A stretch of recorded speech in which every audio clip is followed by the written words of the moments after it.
dekada na ang nakaraan nang unang imungkahi ang pagpapalawig ng basic education sa bansa. Taong 1925 nang isinagawa ang kauna-unahang survey na nagpakitang hindi sapat ang 10 taon ng basic education para ihanda ang mga estudyanteng Pilipino sa mundo ng pagtatrabaho. Nasundan ito ng marami pang pagsusuri.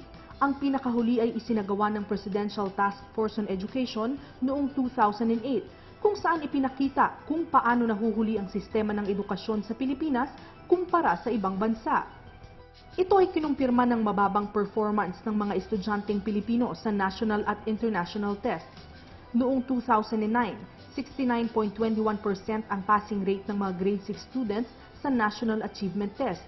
Tumaas na ito ng 24% kumpara noong mga naunang taon. 46.38% naman ang passing rate ng high school na bumaba pa kumpara noong nakaraang taon. Sa international test naman na Trends in International Mathematics and Science Study, kitang napag-iwanan na ang Pilipinas ng ibang bansa. Sa Math at Science, nasa bottom 5 ang Pilipinas kumpara sa mahigit 40 bansa sa mundo.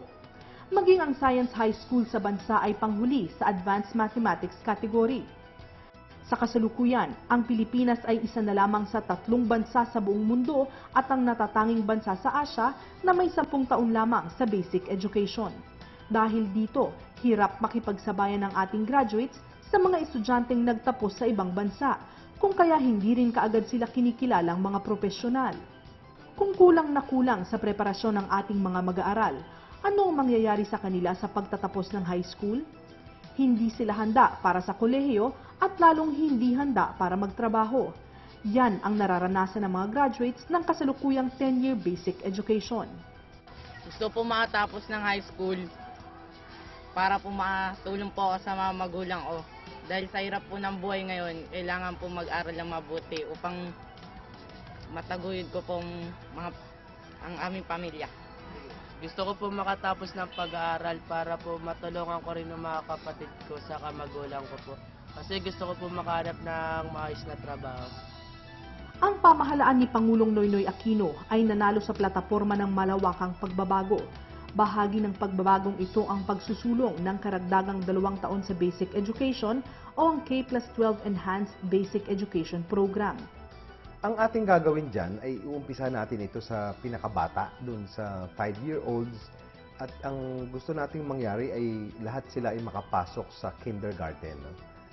Tinatawag natin itong universal kindergarten para maengganyo natin ang lahat ng ating mga kabataan, ang kanilang mga magulang, ay padala sila sa mga schools natin bago pa sila pumasok ng grade 1. Importante ito dahil ang pag-aaral nila ng kinder ay ito yung kanilang adjustment period bago sila talaga makapasok sa grade 1. No? Yung ating mga iba't ibang mga pag-aaral, nakita natin na yung mga kabataan na dumidiretso sa grade 1 na hindi nakakapasok doon sa kinder, medyo nahihirapan sila, naghahabol sila, naiiwanan sila ng mga nakapag-kinder. Pangalawa, yung ating karamihan doon sa ating mga nasa private schools, nakakapasok sila sa kinder at talagang handang-handa sila pagka nag-umpisa yung taon na grade 1. No?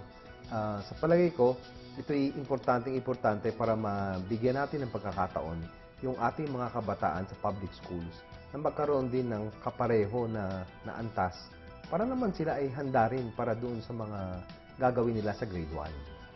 Sa plano ng DepEd, school year 2012 to 2013, uumpisahan ang pagtuturo ng bago at mas magaang curriculum sa grade 1 at sa first year high school.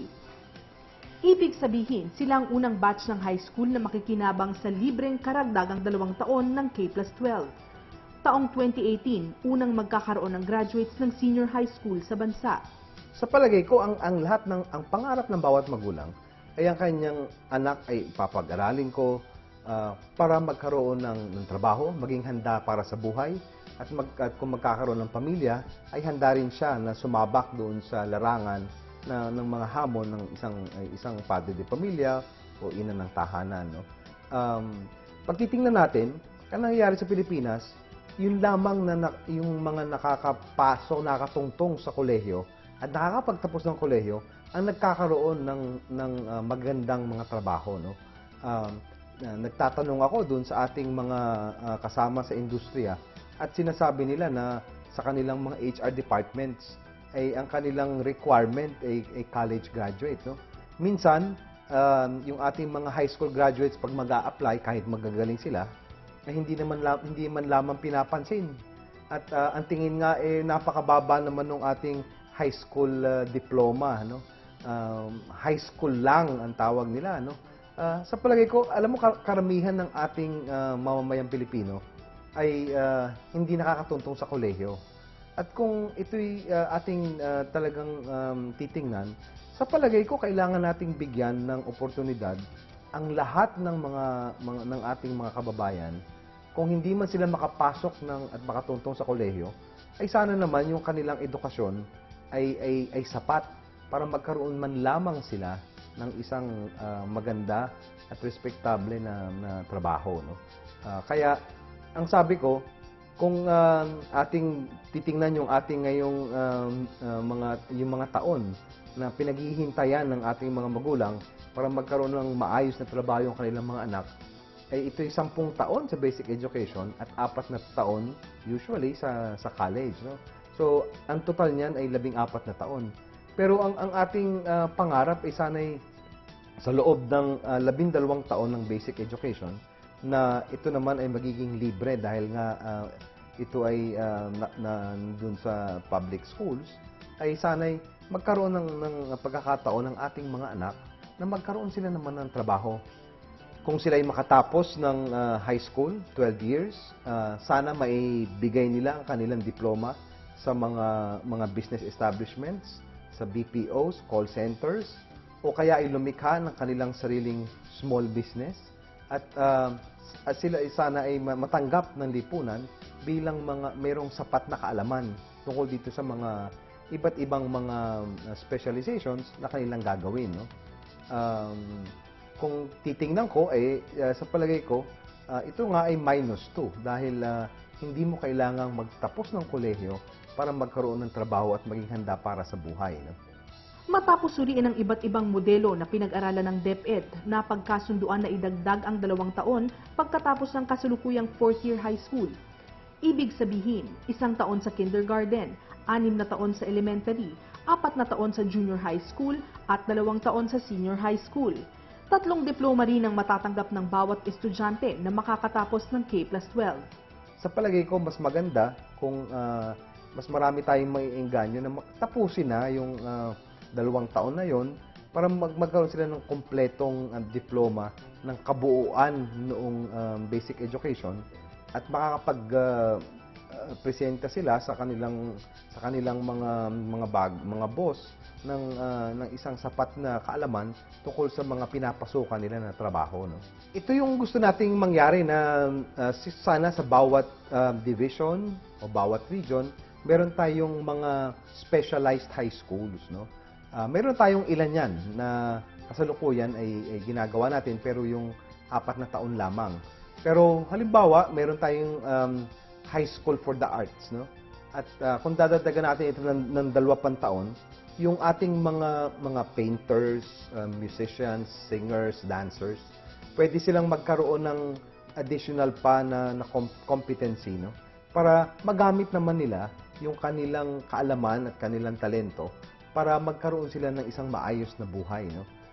Meron silang sana na isang professional na certificate, halimbawa on dancing o kaya on music, no? At sa palagay ko, kung sila man ay gustong pumunta sa ibang bansa o kaya ay mag-umpisa na magtrabaho na dito sa atin, sila ay professional na singer, dancer. Ang iba pang mga nakikita ko ng mga specialized high schools, pwede tayong gumawa ng specialized high school for technical education, no? Ayaw naman natin na alam lang nila ang welding. Gusto natin, kung alam nila yung iba't ibang mga antas ng welding, bibigyan din natin sila ng communication skills. Paano ba mag-budget? Kung gusto nilang gumawa ng isang maliit na welding shop, gumawa nila ng design para sa isang metal chair. At ang isa ko pang dagdag na pangarap ay kung meron na silang trabaho, baka pwede naman din silang mas marami sa ating kababayan ang magpursige at tapusin na yung kolehiyo, no? Hindi naman natin kailangan na lahat ay tumungtong sa kolehiyo at magtapos. Pero sana, yung makakatapos ng high school, at gusto natin mas marami sa ating kababayan na makatapos ng high school, ay talagang sapat na yung kanilang kaalaman para magkaroon ng trabaho, mag-umpisa ng pamilya, at maging handa sa buhay. Pero kung may trabaho na sila, di mas magaling ngayon dahil pwede silang mag-working student. Kagaya sa ibang bansa, part-time work sila at they can fund their own studies in college. No? So, yung ating 23% na tumutungtong sa kolehiyo, sana'y madagdagan ito. Kasabay ng puspusang paghahanda ng DepEd, naghahanda na rin ang ibang ahensya tulad ng CHED at TESDA na siyang katuwang ng kagawaran sa pagsasaayos ng sistema ng edukasyon sa bansa. Magkakatuwang ang tatlong ahensya ng edukasyon sa pagrepaso ng kurikulum at pagtiyak na magiging maayos ang implementasyon ng K+12. Ginagawa natin ngayon ay kasama natin ang CHED at TESDA para gumawa tayo ng buong educational program. No?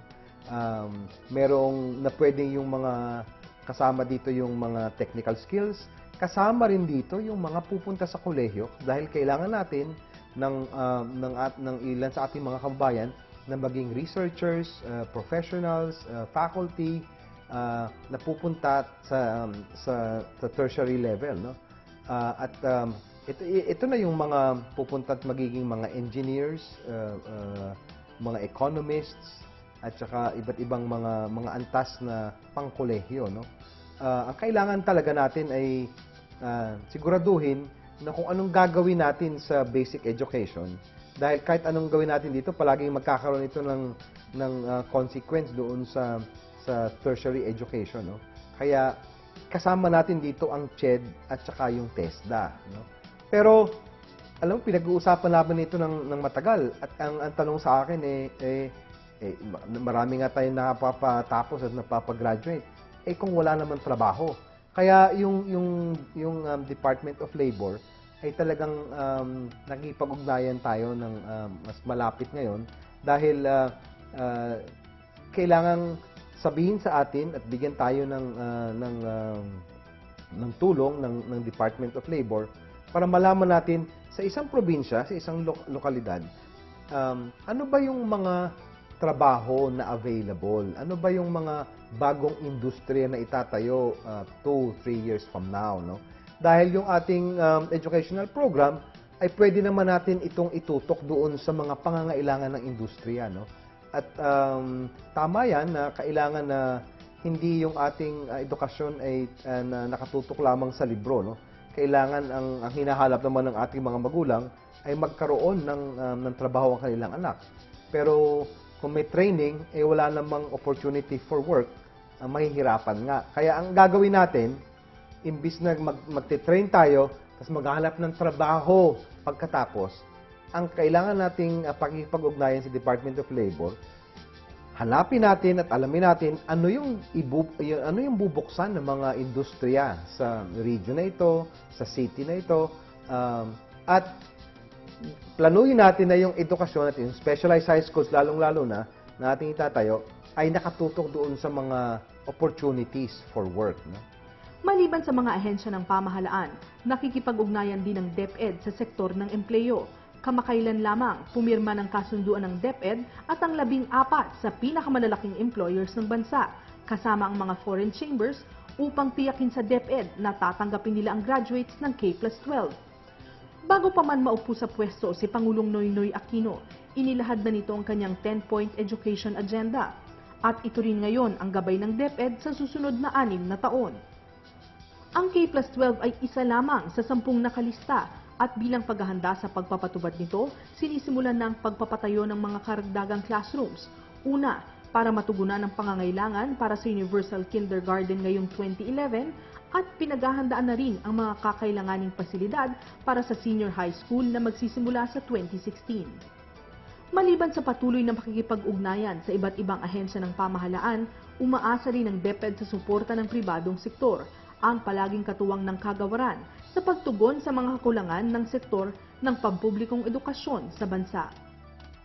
Inaanyayahan ko ang lahat ng ating mga magulang, mga estudyante, ang lahat ng ating mga kasama sa industriya, ang ating mga local government officials na makisama sa pagsusulong ng mga reforma ng edukasyon. Matagal na natin itong inaasam-asam na ang ating mga pagbabago ay ating ipagpatuloy sa administrasyon ni Presidente Aquino. At ang ating nais ay talagang ang lahat ng mga problema at mga kakulangan sa edukasyon ay ating matugunan. Isa sa mga pinaka-importanteng kakulangan sa edukasyon ay ang kakulangan ng taon. At kailangan nating bigyan ng sapat na panahon para ang ating mga magulang, ang ating mga estudyante, ang ating mga guro ay mabigyan ng suporta para ang ating mga graduates ng high school ay talaga na maging handa para sa buhay, magkaroon ng magandang trabaho, at handa na rin na mag-umpisa ng kanilang bagong pamilya. Sana itong ang pangarap ng ating presidente na mapanibago natin ang edukasyon ngayon ay maging ating alay para sa susunod na henerasyon ng mga kabataang Pilipino.